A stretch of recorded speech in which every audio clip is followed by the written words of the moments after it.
Heto na mga ka-vlogs sa mga nag-aabang sa social pension increase para sa mga indigent senior citizen dito sa Pilipinas. Meron na pong schedule ng payout. Yan ang ating pag-uusapan sa video na ito. Hold up.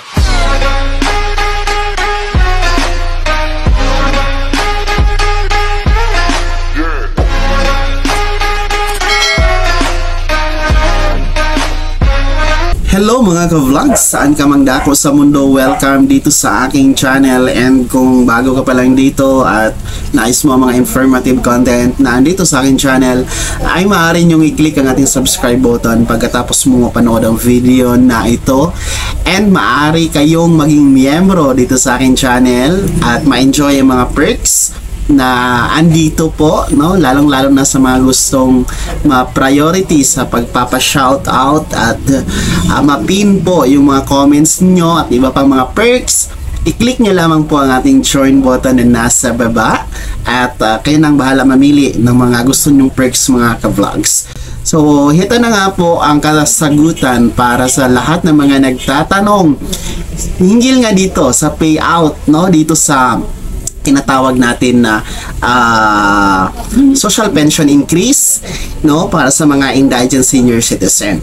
Dahil ayon po sa Assistant Secretary of Strategic Communications ng DSWD na si Romel Lopez, ay nakatakda po itong ipapamahagi, ibibigay simula February 2024. So ayan na po, klarong-klaro na po ang buwan, no? February 2024 ay nakatakdang magsimula na po ang 500 dagdag increase para sa ating mga indigent na senior citizen. So magiging 1,000 na po ang buwan ng pensyon na mga senior citizen mga ka-vlog. So ito po ay para mahabol, no, yung sinasabi po ng Republic Act 11916 o yung tinatawag na increasing, no, pagpapa-increase ng social pension para sa mga indigent senior citizen.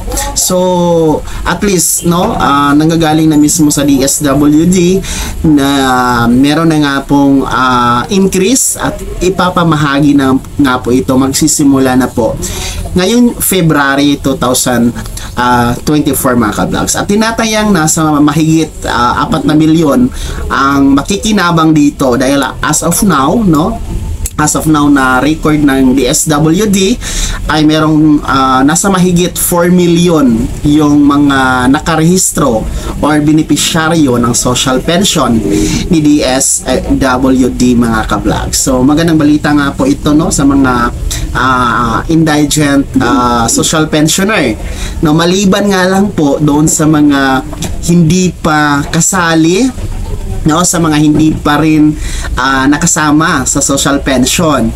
So kung gusto niyo mapasama, no, ang pamantayan po ni DSWD ay kailangan po kayong mapabilang sa indigent senior citizen.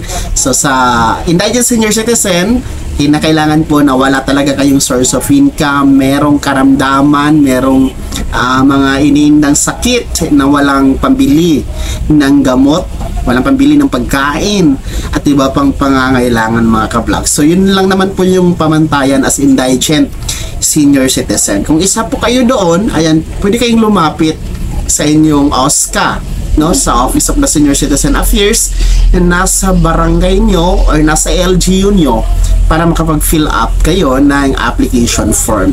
So sa mga SSS pensioner, GSIS pensioner, merong mga iba pang mga pension na tinatanggap, no, nakakalungkot man pero hindi kayo kasali dito sa 1K, no, itong 1,000 pesos sa social pension na magaganap ngayong February para sa mga indigent senior citizen. Hindi talaga kayo kasali mga ka-vlogs, no, only indigent senior citizen ang sinasabi po ng pamantayan ng DSWD para dito sa increase na 500 pesos. So para mapadali, no, sa computation,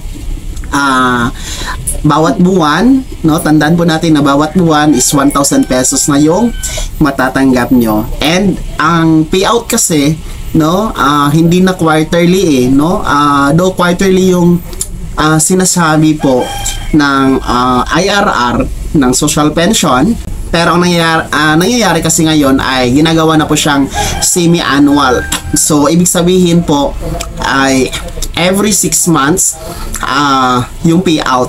So noon every 6 months 3,000 yung matatanggap, pero ngayon 6,000 na.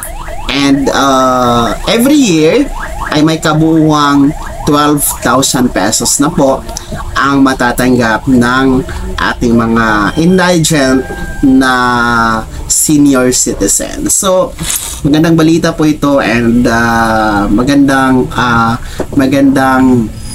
tawag nito, magandang resulta ng ating mga pagtalakay sa mga nakaraang mga episode natin na meron ng resulta.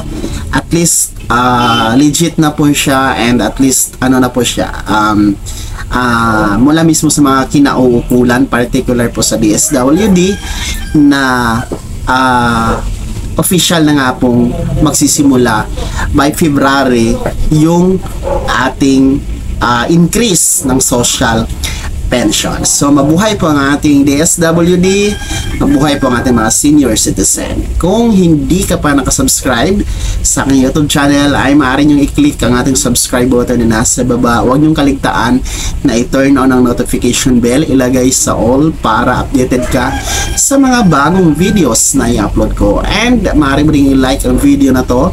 Kung meron ka pang mga katanungan, ay maaari nyo i-komento sa comment section na nasa baba. And you can follow me sa aking official Facebook page na nasa screen nyo. Muli po, ito si Daniel Timpawan na nagsasabing, kung tunay kang kaibigan, please, utang naman dyan. Bye-bye!